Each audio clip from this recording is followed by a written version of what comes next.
The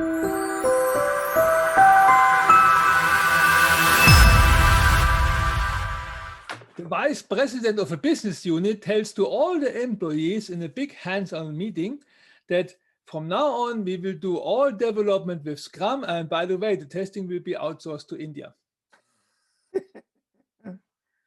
Nice.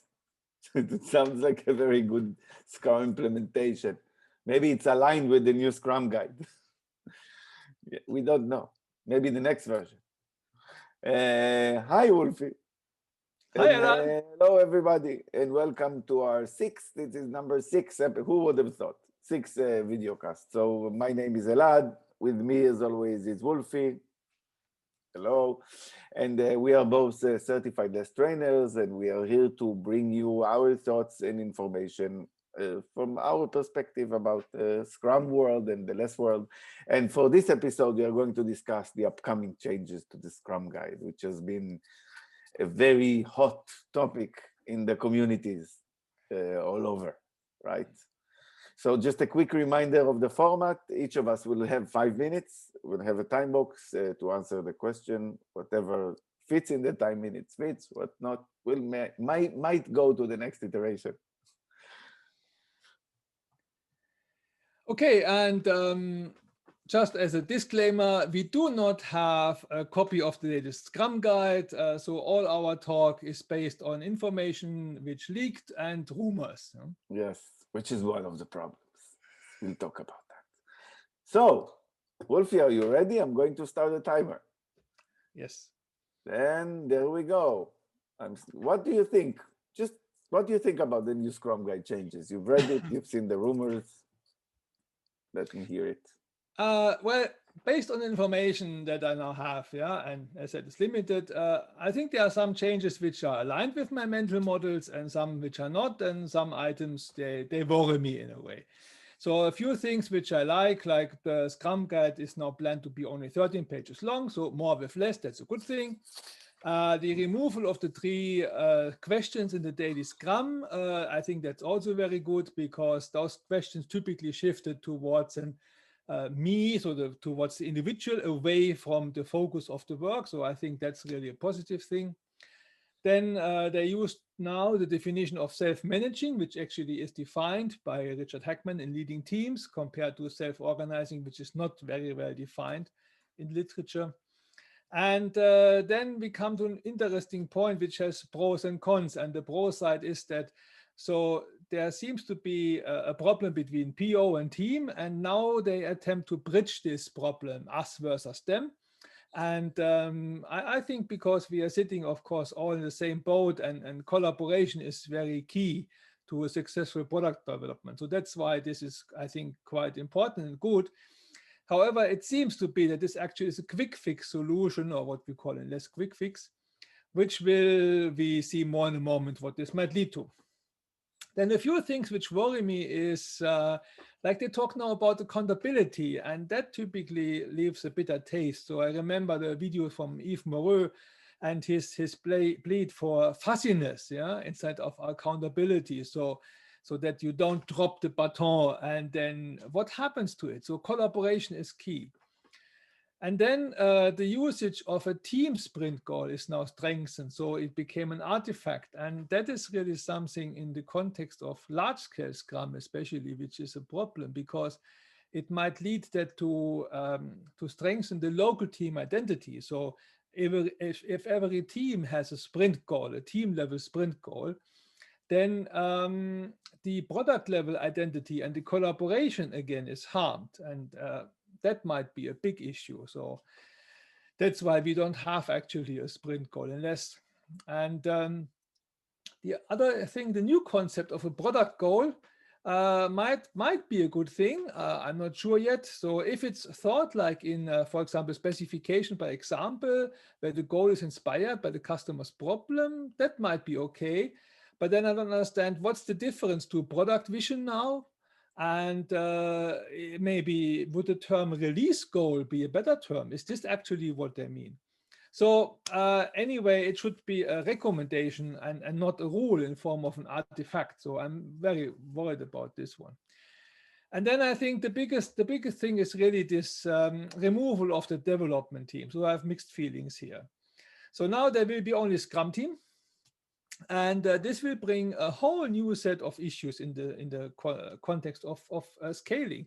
So we were wondering, where is it coming from? Is it a compromise, or if yes, between whom? It seems to be very fuzzy, and for LeSS, it might mean that we need to deviate stronger from the Scrum guide, because the LeSS principle, large-scale Scrum is Scrum, we need to rethink about it because it's not valid any longer. So we cannot use the Scrum guide as a major building block for LeSS. And well, even today, with the new Scrum guide, we have seen in larger organizations this dysfunctional setup of having a multi-Scrum team way of working. So this means a copy-paste of the Scrum team. So n times this setup of PO, Scrum Master, and development team. And this setup typically leads to the situation that the product owner is becoming a business analyst or a requirement engineer, coordinator, and the teams, they become component teams, and they don't have the skills anymore to develop an end-to-end customer feature for a product increment. So they are losing this, and we have seen in all sorts of troubles what this leads even to basically a still stand of the entire organization. So I think those are my worries and my thoughts, and the positive and negative, what I think about it. Wow.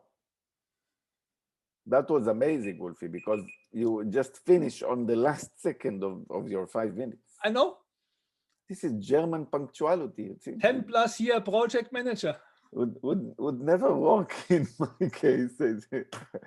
Okay, great. I'm going to share some thoughts about your answer later on. Okay. So, and I do have some thoughts about your question. Yes. Okay. So, Elad, what's your take? Okay.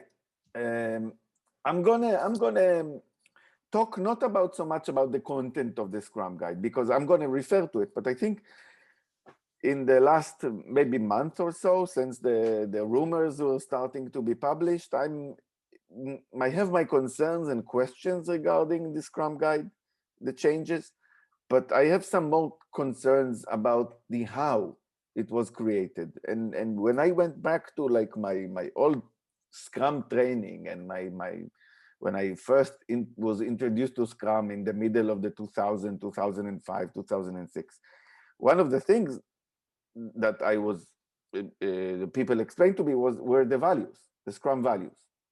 And it seems to me, and I've given it some thought, that I don't know if it happened before, but this last process of changing the Scrum guide was not very much aligned with the Scrum values. And I want to just go through them. First of all, so what are the Scrum values that we have, right?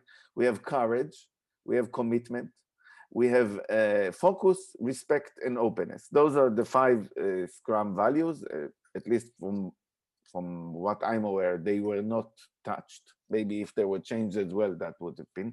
And let me go through those values for a second, and let's start with courage.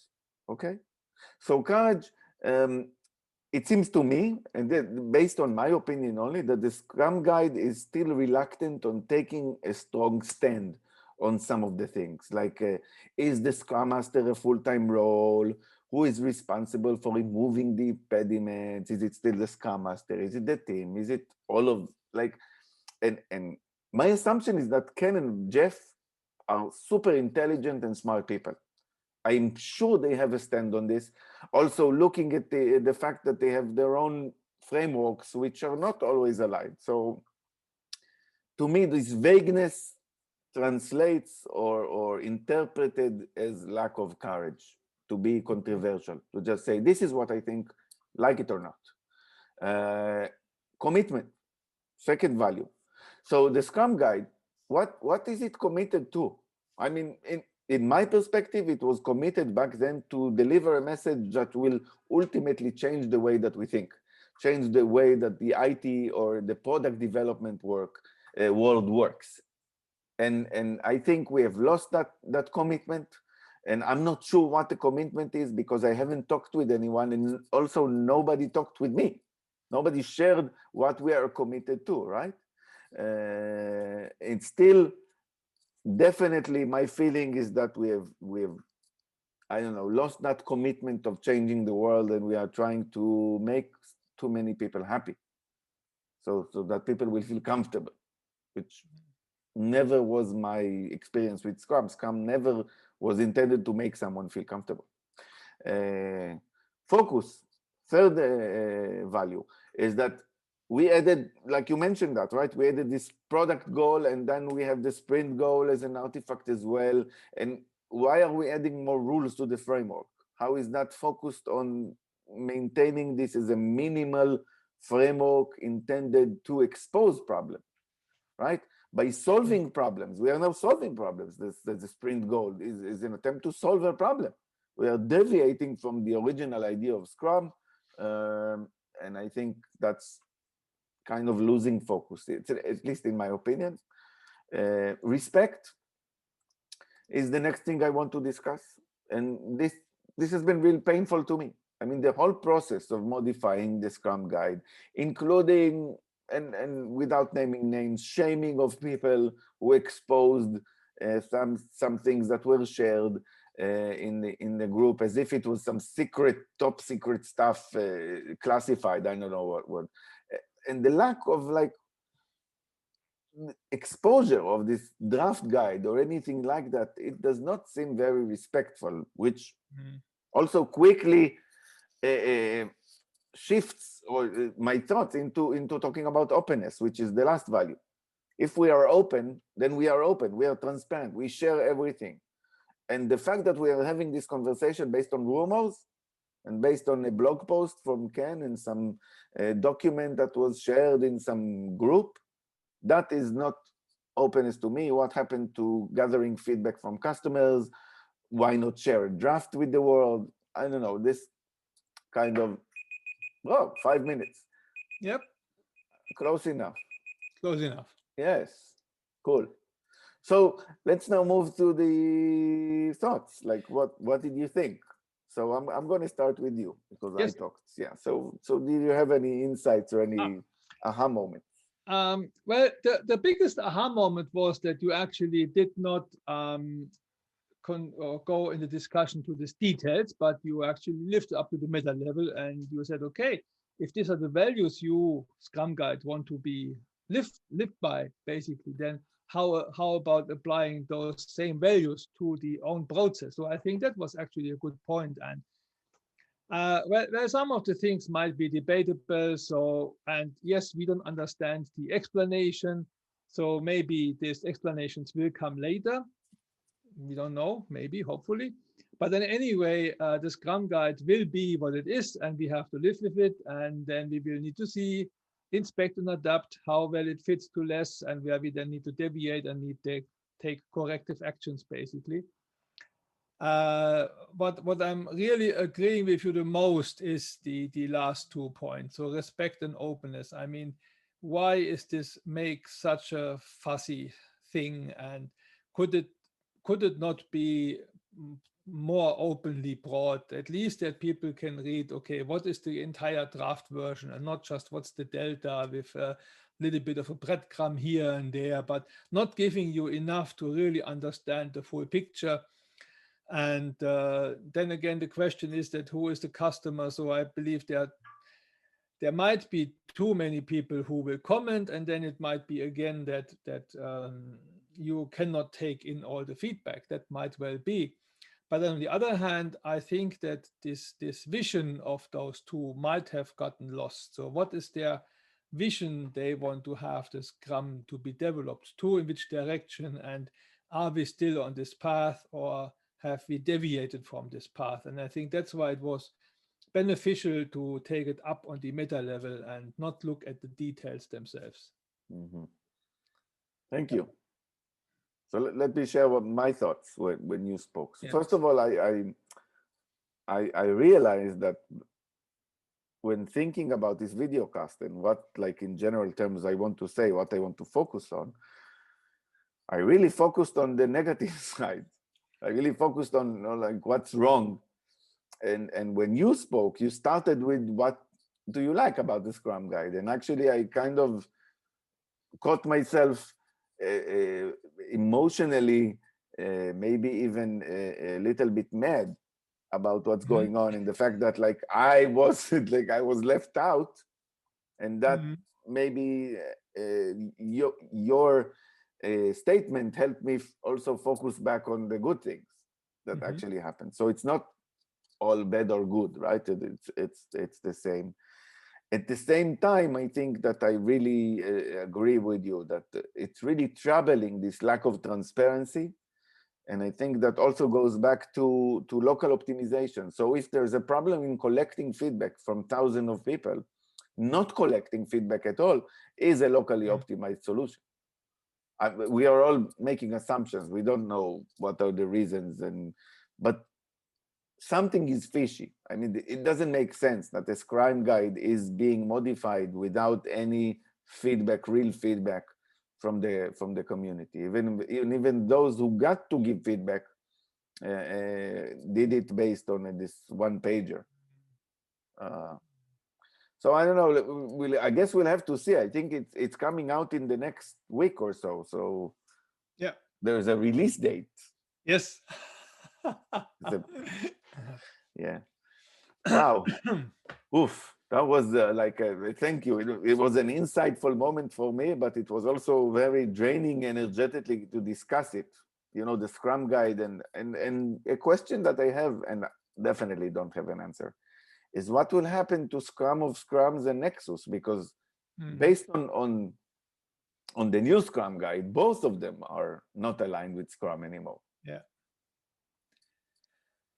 And of course, yes. So I think we talked enough. I think it's time to say goodbye.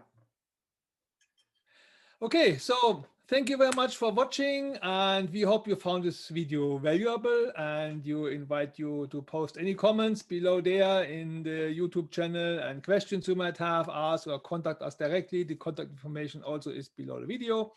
And please feel free to suggest topics for future episodes. Yes, Until then, see you next time, Elad. Bye-bye. Thank you. Bye-bye.